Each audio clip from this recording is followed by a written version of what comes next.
بالله من الشيطان الرجيم. بسم الله الرحمن الرحيم. السلام عليكم ورحمة الله وبركاته. وعليكم السلام ورحمة الله وبركاته. الحمد لله الذي هدانا لهذا وما كنا لنهتدي لولا أن هدانا الله.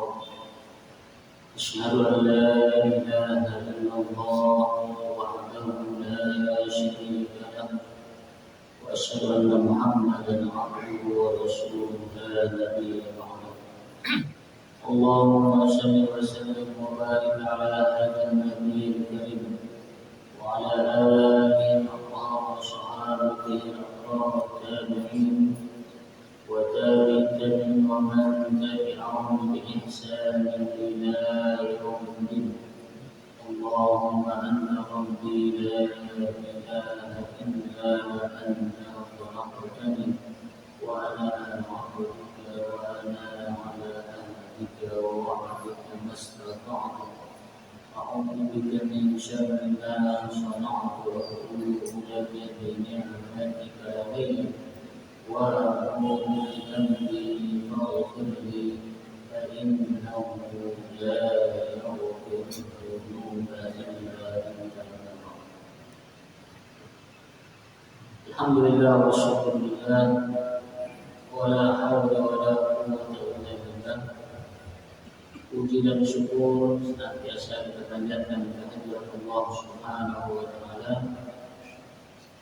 Pada malam hari ini kita masih dalam keadaan sehat walafiat, dalam keadaan iman dan Islam, sehingga alhamdulillah kita bisa melaksanakan apa yang menjadi kewajiban kita sebagai Allah, dan mudah-mudahan apa yang kita lakukan merupakan ibadah yang diterima oleh Allah Subhanahu wa Ta'ala. Amin ya rabbal alamin. Selawat dan salam kita sampaikan kepada junjungan kita Nabi Muhammad sallallahu alaihi wasallam. Mudah-mudahan kita semua diberikan kekuatan untuk senantiasa menjalankan apa yang telah beliau sampaikan dan ajarkan, sehingga mudah-mudahan di hari kiamat kita dikumpulkan bersama baginda Rasulullah sallallahu alaihi wasallam. Amin ya rabbal alamin. Hadirin jamaah muslimin dan muslimat rahimani wa rahimakumullah. Seperti biasa, memulai majelis kita sampaikan salawat dan salam kepada baginda Rasulullah sallallahu alaihi wasallam sebagai bukti cinta kita kepada beliau, dan selawat juga adalah amalan yang kata para ulama wajib dikabulkan, diterima oleh Allah Subhanahu wa Ta'ala. Sallallahu alaihi Muhammad, sallallahu alaihi wasallam, sallallahu ala Muhammad, sallallahu alaihi wasallam. Ya Nabi salam alaika, ya Rasul salam alaika, ya Habib salam alaika, sallallahu alaika,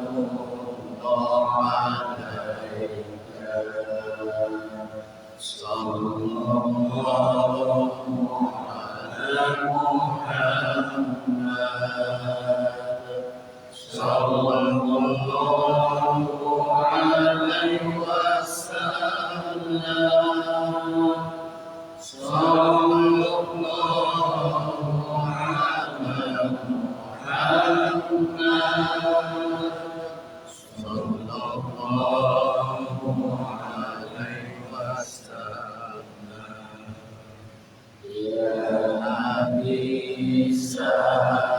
عليك يا رسول سلام عليك يا حبيب سلام عليك صلوات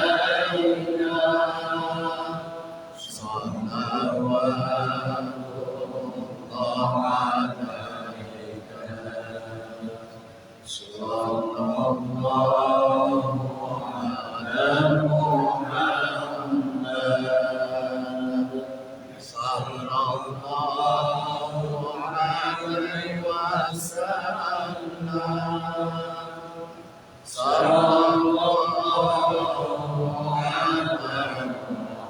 على محمد صلى الله عليه وسلم صلى الله على محمد صلى الله عليه وسلم يا نبي سلام عليك يا رسول سلام عليك يا حبيب سلام عليك صلوات الله عليك اللهم صل وسلم وبارك عليه وعلى آله. Hadirin dan Allah Subhanahu wa taala, sebelum kita lanjutkan kajian kita pada malam hari ini, pertama kita sampaikan bahwa amalan yang kita dianjurkan pada pagi dan petang yang kalau bisa kita rutinkan, jangan ditinggalkan. Di antaranya adalah membaca Sayyidul Istighfar. Nah, amalan ini jaminannya besar bagi orang yang mengamalkannya rutin ya setiap saat dalam arti pagi dan petang. Karena Nabi Rasulullah SAW yang membaca Sayyidul Istighfar pada malam hari atau pada sore hari, kalau sekiranya malam itu dia ditakdirkan untuk meninggal dunia, maka dia akan aman dari siksa kubur. Kalau dia baca pagi hari dan dia ditakdirkan meninggal pada hari itu, maka dia dijamin akan bebas dari siksa neraka. Jadi Sayyidul Istighfarnya dia besar. Namanya saja Sayyidul, artinya raja istighfar. Jadi istighfar itu banyak. Astagfirullahaladzim. Nah, rajanya itu ini yang kita baca setiap awal pengajian. Belum sudah hafal semua. Di amalan penting Sayyidul Istighfar. Bisa subuh kita baca sekali, maghrib baca sekali. Nah, kita mengambil keberkahan janji dari baginda Rasulullah SAW. Karena perlu kita persiapkan, karena yang mati ini pasti kalau nggak malam, ya siang. Kalau siang akan pilihannya yang juga, ya. Siang. Maka untuk menjaga itu persiapkan. Dan ini dari janji baginda Rasulullah SAW. Memang untuk persiapan hati itu harus ada memang amalan khusus, harus ada. Sehingga seperti orang berangkat musafir, yang perlu persiapan yang pas. Apa saja yang perlu dibawa, di mana dia transit, apa yang dibutuhkan waktu transit, harus tahu. Mana yang harus ditaruh di kabin, mana yang harus ditaruh di bagasi, harus tahu. Begitu juga persiapan batin, kata ulama, harus harus kita tahu di mana kita transit, harus siapkan bekalnya yang tepat.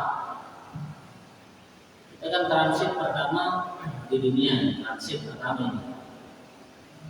Kemudian setelah transit pertama, transit kedua di mana? Kubur. Di sana yang lama transitnya. Kubur. Kalau di sini kan paling baina sittin wa sab'in kata Nabi Rasul. Antara 60 atau 70 tahun kita transit. Yang dikubur ini wallahu a'lam sampai hari kiamat. Berapa tahun? Nah, setiap tempat transit ini harus ada persiapan bekal yang tepat. Harus ada persiapan. Setelah transit dikubur, kemana kita terus? Ya, mahsyar. Ya, kita akan berangkat ke mahsyar dan kemudian mahsyar. Kemudian mahsyar di sana akan ada hisab, akan ada mizan. Kemudian setelah selesai rangkaian itu kita dikirim lagi ke sirat. Barulah di sana penentuan apakah lulus atau jatuh. Nah, dan setiap tempat itu perlu amalan khusus. Kalau amalan yang biasa kita lakukan masih amalan umum. Amalan khusus ini juga arahan dari Nabi Rasulullah SAW. Sehingga kita betul-betul di tempat transit itu betul-betul selamat. Maka di antara amalan khusus itu ya, sebagai persiapan untuk kalau kita meninggal dunia mendadak pada malam hari, di antaranya persiapan sejauh sifat. Allahumma anta rabbi la ilaha illa anta khalaqtani wa ana 'abduka wa ana 'ala ahdika wa wa'dika mastata'tu a'udzu bika min syarri ma sana'tu a'udzu bika min ni'matika 'alayya wa a'udzu bi dhanbi faghfirli fa innahu la yaghfiru dzunuba illa anta. Bisa jangan ditinggalkan maghrib dan subuh minimal sekali sebagai bentuk persiapan.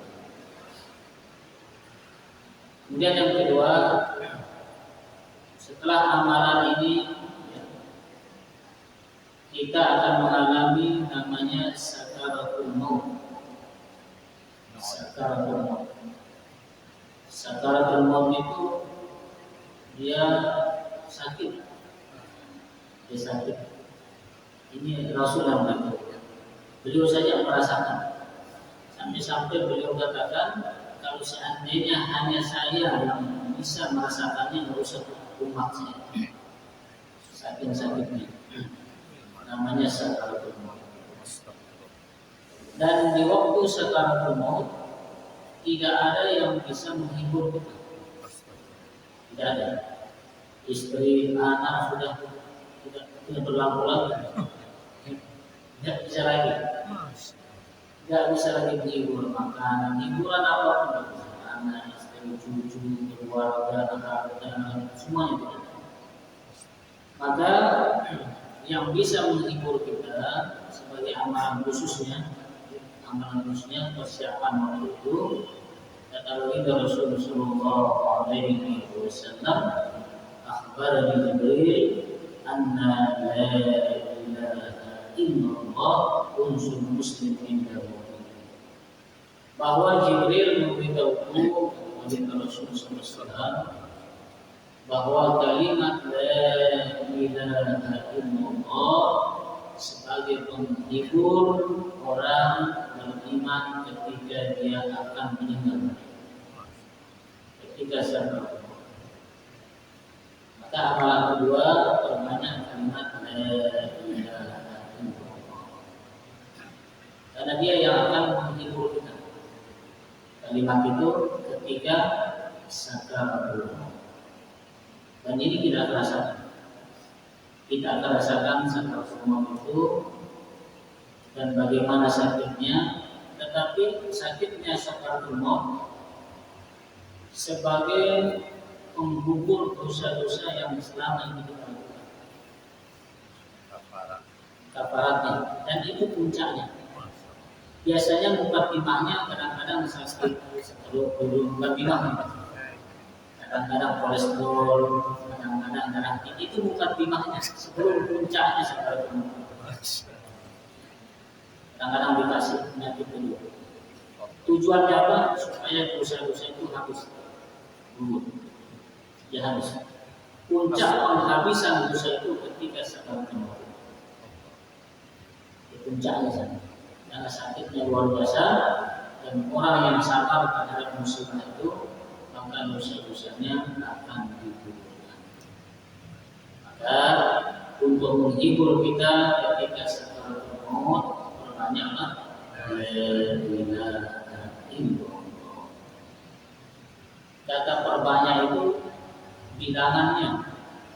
Kalau ulama mengatakan perbanyak kalimat la ilaha illallah itu paling sedikit namanya banyak itu adalah 300. Nah, jadi kalau kita mampu 300 sehari semalam kalimat la ilaha illallah, la ilaha illallah. Nah itu ketika sakaratul maut kita akan bahagia. Kenapa? Karena kita sudah mempersiapkan makanan. Kalimat la ilaha. Kemudian setelah sakaratul maut kita meninggal dunia, maka kita akan mampir di kubur. Mampir di kubur. Kubur tempat yang belum pernah kita lihat, alami, tinggal, kita diam di sana, tidak pernah. Pengalaman pertama. Tidak ada orang yang menyebabkan tidur di kubur semalam pernah. Bagaimana tidak tahu kita. Tetapi kita sudah diberitahukan bahwa fitnah kubur itu ada. Apa fitnah kubur itu? Pertama, dia sepi. Tidak ada keluarga yang mau. Kemudian dia sempit kubur itu. Kemudian ada binatang-binatang, hewan. Kemudian akan datang malaikat munkar dan nakir yang akan menanyakan beberapa hal. Itu fitnah. Maka amalan yang perlu kita siapkan dari sekarang untuk menjaga diri dari fitnah kubur itu adalah amalkan surat Al-Baqarah setiap malam 30 ayat. Ini jaminan dari baginda Rasulullah SAW. Barang siapa membaca surat Al-Baqarah setiap malam, dia akan aman dari fitnah kubur. Apa maksud aman itu? Malaikat munkar dan nakir akan bisa dijawab. Kemudian himpitan kubur tidak jadi, gelapnya kubur akan menjadi terang berkat apa? Surat Al-Baqarah. Ini namanya amalan khusus. Amalan khusus sebagai amalan. Di samping amalan umum kita ibadah seperti biasa. Jadi itu amalannya. Ini petunjuk baginda Rasulullah SAW sebelum terjadi. Kalau sudah terjadi, mau balik lagi untuk mengulangi tidak bisa. Lumpuh musogo, malaikat tidak bisa juga. Jadi mumpung masih ada kesempatan, kita amalkan apa yang menjadi petunjuk baginda Rasulullah SAW. Kemudian setelah dimasukkan kubur, kita tidak langsung akan dibangkitkan ke mahsyar. Kita menunggu dulu sampai hari kiamat datang. Bisa 1000 tahun lagi, bisa 1.000.000 tahun lagi, Allahu a'lam. Karena kiamat tidak ada yang tahu pasti yang akan. Kalau kalian banyak pendapat ulama hari Jumat pagi, hari Jumat kiamat. Tapi Jumat kapan? Allah. Orang di dalam kubur seperti orang yang kesepian mengharapkan bantuan. Maka amalan khususnya yang perlu kita siapkan dari sekarang minimal 3 yang akan terus membantu kita selama di dalam kubur. Pertama, sedekah jariyah. Banyak sedekah jariyah. Apa maksud sedekah jariyah? Ada ulama mengatakan yang dimaksud dengan sedekah jariyah itu adalah berwakaf. Karena dia yang terus mengalir. Maka apabila kita sudah punya rezeki, kita ingin menyumbang, niatkan dalam hati sebagai wakaf supaya dia jariyah mengalir. Bisa untuk masjid, bisa untuk sekolah, musola, fasilitas umum. Setiap kita mengeluarkan uang, niatkan ini sebagai wakaf, sebagai sedekah jariyah. Tapi jariyah itu yang terus mengalir pahalanya, tidak pernah berhenti. Kalau kita menyumbang niat sedekah jariyah, seandainya tempat kita menyumbang masjid, masjidnya kena gempa, hancur, pahalanya tidak hancur.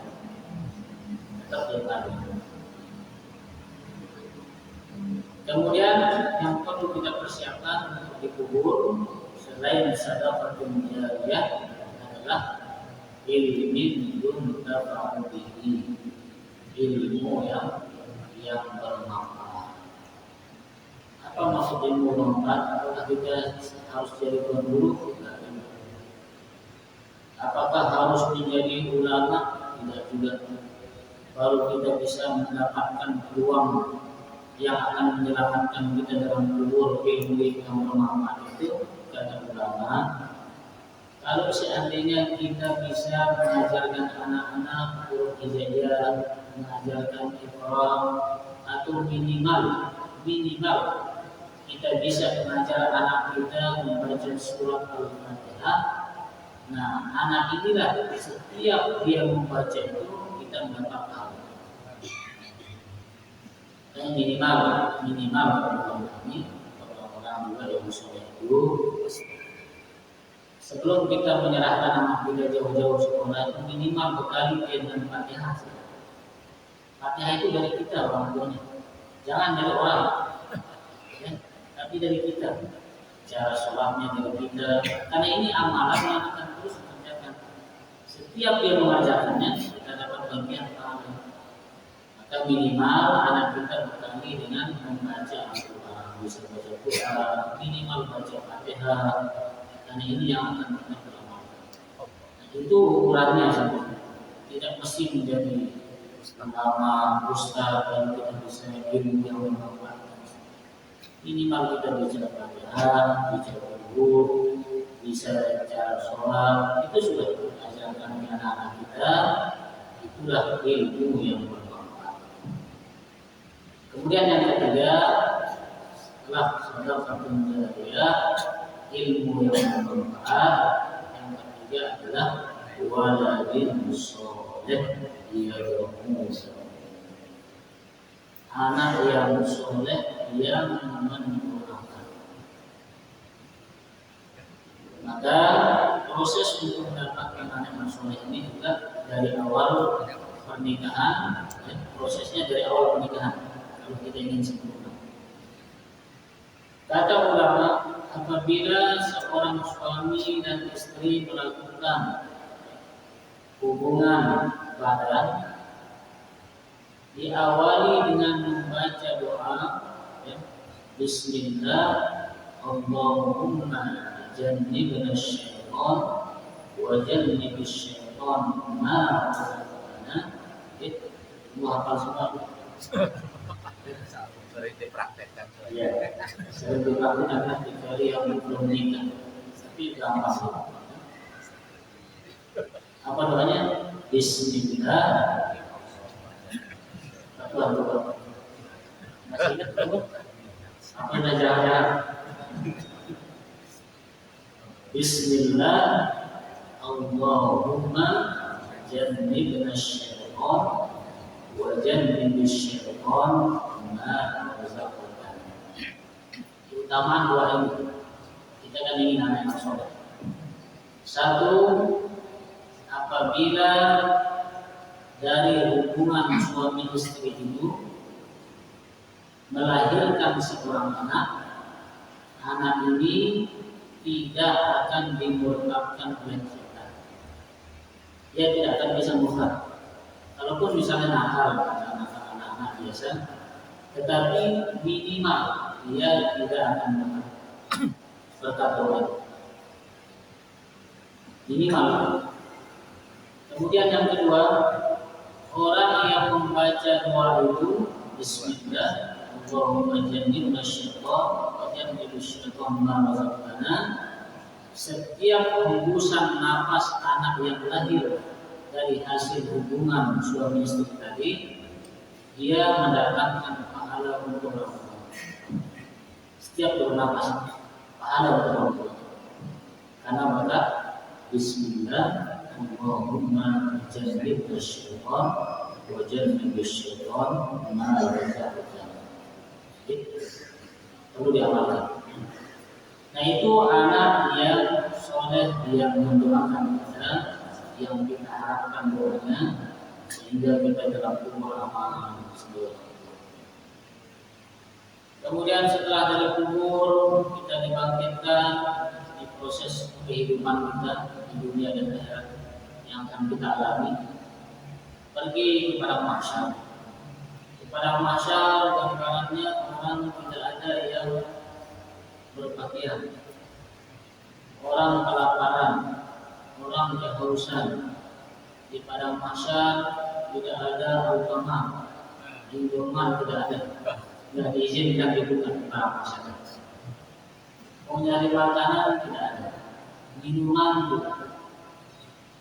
Tetapi ada orang-orang di padang mahsyar itu dia berpakaian, dia tidak kelaparan, dia tidak kehausan, maka amalannya selama di dunia itu satu, dia suka bersedekah pakaian.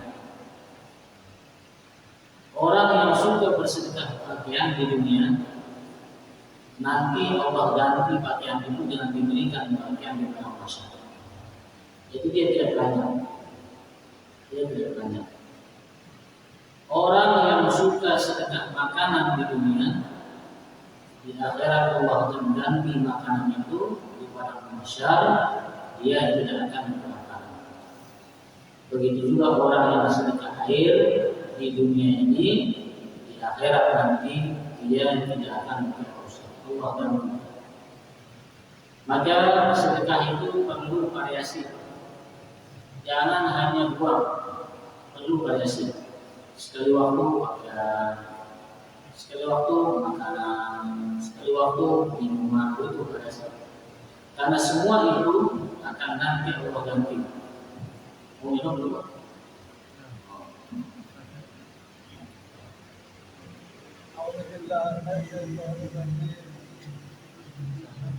Inna a'tainaka al-kautsar fasalli li rabbika wanhar inna syani'aka huwal abtar. Sesungguhnya kami telah berikan kamu nikmat yang banyak, maka dirikanlah sholat karena Tuhanmu dan berkorbanlah. Sesungguhnya orang yang membenci kamu, dialah yang terputus. Yang saya tanyakan, saudara, apa yang dimaksud dengan berkorban? Yang kedua, apa yang dimaksud dengan terputus? Ya. Baik, jawab dulu. Yang dimaksud berkorban ini ada yang bentar lagi berkorban. Tapi katanya sapi sekarang kena virus juga. Apakah ada korban atau bukan? Ya, wasalli li rabbika wanhar. Wasalli di sana maksudnya sholat idul adha. Setelah itu wanhar, berkurban. Kurban artinya apa? Berkurban binatang, bukan berkurban anak. Berkurban binatang. Bagi yang mampu, ya, sapi untuk 7 orang. Kalau tidak mampu, kambing ya 1 orang. Tapi boleh ya, 1 keluarga yang masih dalam 1 tanggungan boleh dia berkorban 1 kambing untuk 1 keluarga. Tapi syaratnya 1 keluarga itu masih dalam 1 tanggungan. Misalnya ayahnya dan istrinya dan anak-anaknya yang masih dalam tanggung jawabnya, maka 1 keluarga ini boleh berkorban 1 kambing. Tapi kalau sudah pisah punya anak, kehidupannya sudah menikah mandiri, jadi tidak boleh dia. Jadi harus nanti dia buat kelompok, misalnya 1 sapi untuk 7 orang maksimal. Daging kambing, daging sapi, apakah boleh dimakan untuk yang berkorban? Boleh. Disunahkan bagi 3. Sepertiga untuk yang berkorban, sepertiga untuk keluarga, sepertiga untuk fakir miskin. Jadi boleh dibagi 3. Ya. Atau boleh juga diambil sepenuhnya, sisanya disedekahkan juga boleh. Dan ada pendapat untuk masyarakat kita, orang yang berkorban tidak boleh memakan dagingnya. Dalam mazhab kita, mazhab Syafi'i, disunahkan daging korban dibagi 3, sepertiga untuk yang berkorban, sepertiga untuk keluarga, kerabat dan tetangga, sepertiga untuk fakir miskin. Jangan dilupakan fakir miskin. Kemudian apa yang dimaksud dengan terputus? Jadi dulu ceritanya orang-orang menurut Nabi Muhammad ini dia akan terputus nasabnya karena setiap punya anak laki-laki 3 anak laki-laki belum meninggal semua. Ibrahim ya, meninggal semua. Maka orang-orang mengatakan kamu nanti turunanmu akan terputus. Maka Allah menjawab mereka lah yang akan terputus. Terbukti turunan Nabi sampai sekarang begitu banyak yang kita kenal dengan Habib, para Habib, tapi bukan Habibnya, bahkan hanya nama saja, Habib Rahman. Tapi bukan Nabi juga, Nabi Adam alaihissalam. Jadi itu yang dimaksud, maka Allah bantah pernyataan mereka. Jadi mereka yang terputus, semoga mereka tidak ada.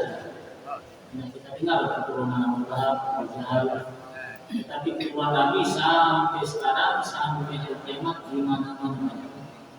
Maka itulah bantahan Allah Subhanahu wa taala kepada orang yang menolak baginda Rasul sallallahu alaihi wasallam.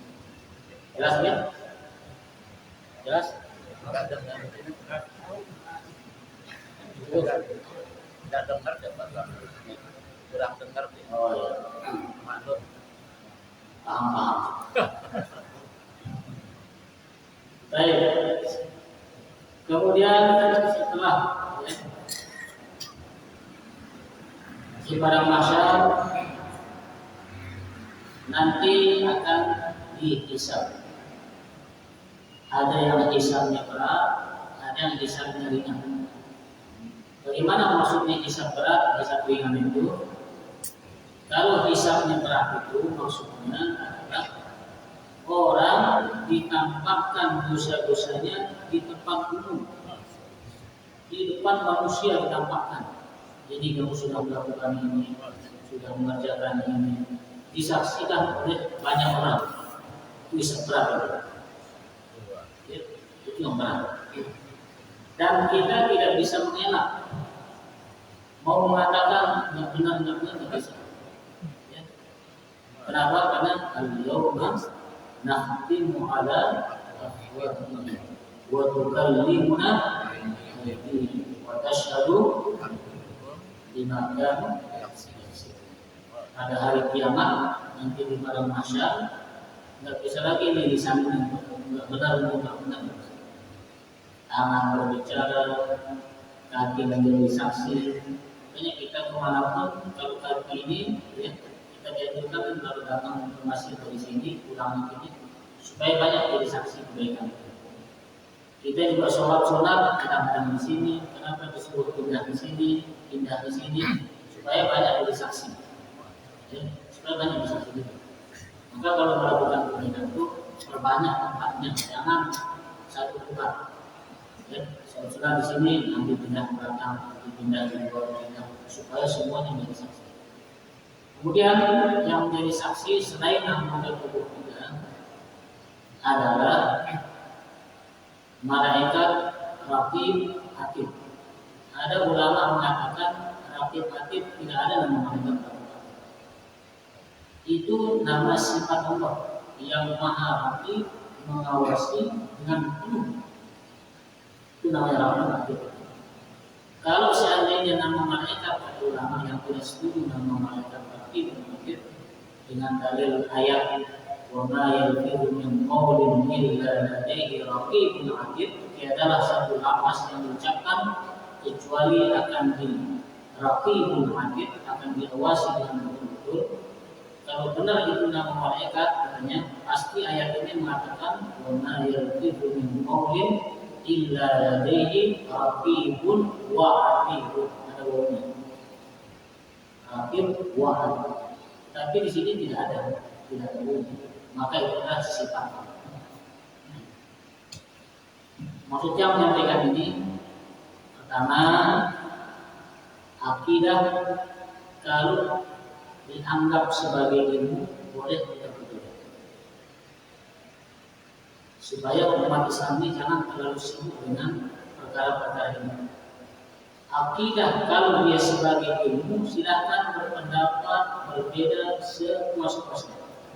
Mengatakan tidak ada raqib atid, mengatakan Allah di arsy, mengatakan tidak, silakan berpendapat kalau dia sebagai ilmu. Tetapi kalau akidah keyakinan sebagai agama, ini yang tidak boleh kita berbeda. Kalau akidah sebagai agama, kita tidak boleh berbeda. Misalnya apa? Allah itu ada, semua sepakat. Mau paham apapun, ya Allah itu ada. Itu sebagai agama, tidak boleh kita berbeda.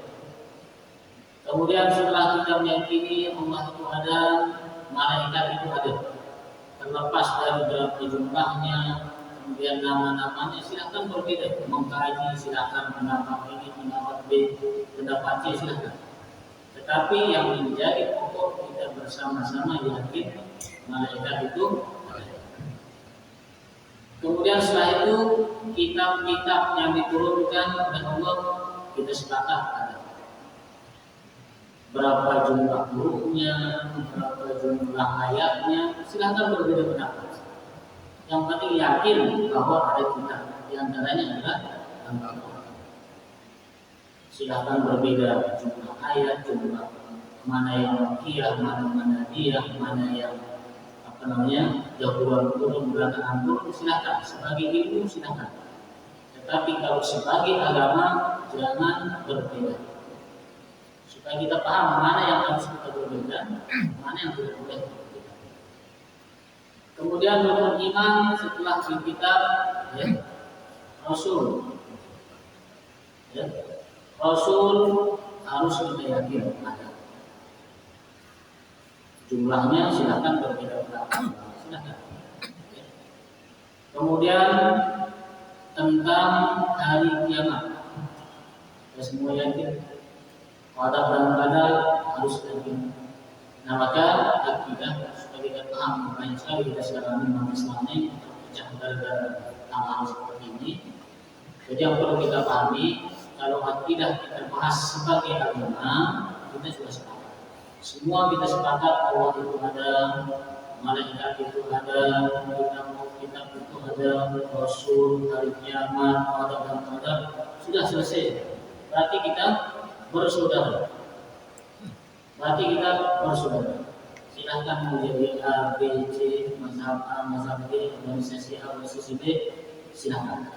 Sebagai ilmu, silahkan sepuas-puasnya untuk mengkaji pendapat para ulama. Dan ini yang dipegang oleh Al-Azhar Syarif. Kenapa Azhar selalu menanamkan wasatiyah supaya menjaga persatuan umat. Jangan kita pecah gara-gara hal-hal yang memang sudah lumrah kita lakukan. Nah kemudian di yaumil hisab yang ringan itu adalah hisab antara hamba dengan Allah. Ringan. Jadi segala dosa yang kita lakukan itu tidak diberitahukan ke orang, tidak ditangkap, hanya kita dengan Allah Subhanahu wa Ta'ala.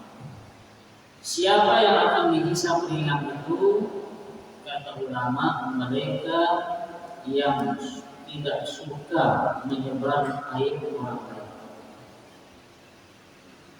Kalau orang tidak suka menyebar aib orang lain di dunia ini, maka hisabnya nanti akan ditutup oleh Allah Subhanahu wa Ta'ala antara dia dengan kita. Tapi kalau kita suka menyebar aib, akan dibuka juga aib kita nanti di depan banyak orang, akan dibuka. Tetapi kalau kita suka menyembunyikan, tetapi yang namanya aib, apa makna aib? Celah. Aib, Perbuatan tercela. perbuatan tercela. Ada tambahannya. Ya. Namanya aib itu dosa yang dilakukan oleh orang lain, hanya kita yang tahu. Hanya kita, maka itu aib. Kita haram hukumnya untuk membuka. Kalau dosa yang dilakukan oleh orang, semua orang tahu, bukan aib. Kalau dia membiarkan sendiri, bukan aib. Kalau kita ceritakan itu tidak berdosa. Tetapi kalau ada dosa yang dilakukan oleh orang lain, kemudian hanya kita yang tahu dosa itu namanya aib. Kita haram hukumnya untuk membeberkannya, membukanya, kecuali kalau diminta pendapat pertimbangan. Misal ada orang kita tahu aibnya, kita yang tahu, hanya kita yang tahu. Kita tahu dia begini sudah menyinggung. Ada orang datang minta pendapat, saya ingin berbisnis dengan orang tersebut, bagaimana pendapat Anda? Nah di sana boleh diperlukan. Sebaiknya jangan, karena orang ini suka menipu, ini sudah itu boleh. Tetapi hanya untuk orang tersebut. Jangan kita yang serang. Karena harus Rahasia. Jadi aib itu adalah dosa maksiat yang dilakukan oleh orang, hanya kita yang. Sekarang nikah kedua aib apa tidak? Hah? Aib apa tidak? Bukan aib, itu sunnah. Orang banyak mungkin kalau nikah kedua itu aib, itu jangan diceritakan. Bukan aib. Yang namanya aib itu dosa. Dosa. Tapi tidak ada orang lain tahu kecuali itu. Maka orang-orang yang suka menutup aib saudaranya, Allah akan menutup aibnya nanti di hari kiamat. Di yaumil hisab dia akan aman antara dia dengan Allah Subhanahu wa Ta'ala. Hadirin yang Allah Subhanahu wa Ta'ala, belum masuk kita ke kitab ini. Insyaallah mudah-mudahan kita ada ilmu keberkahan yang kita dapatkan. Mudah-mudahan waktu kita amalkan kami beliau Rabbul Alamin. Kurang lebih yang bersamaan karena Wassalamualaikum warahmatullahi wabarakatuh.